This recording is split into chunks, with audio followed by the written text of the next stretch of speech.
It's too easy to go from day to day without realizing what it truly means to be an American. And, with the end of democracy happening soon, I've decided to go back to America's roots and reflect on how we got here today. Specifically, how America's rivers and waterway networks allowed the U.S. to become a global superpower.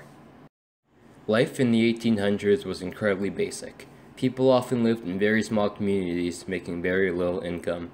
Due to these small communities, the only goods these people had available to them were the ones they created. Even if they had access to outside goods, they probably wouldn't even have enough money to pay for them.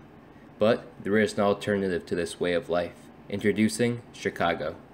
Chicago is new!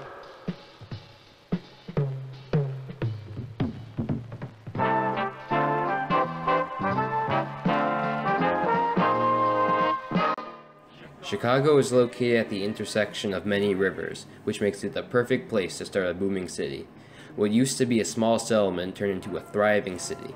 Factories upstream would send down materials like coal and iron, and Chicago would turn them into steel. With an increase in need of factory workers, the economy exploded, making it one of the most successful cities in the U.S. today. If it wasn't for these waterway networks, Chicago would never be what it is today. Transporting goods by roads were expensive, inefficient, and at times dangerous. Rivers provided a cheap alternative method at transporting goods to places that otherwise wouldn't have access to them. Now, cities all over the USA, like Chicago, had the ability to thrive, causing Americans to develop technologically, socially, and economically. If it wasn't for America's vast river and waterway network, America may never be what it is today.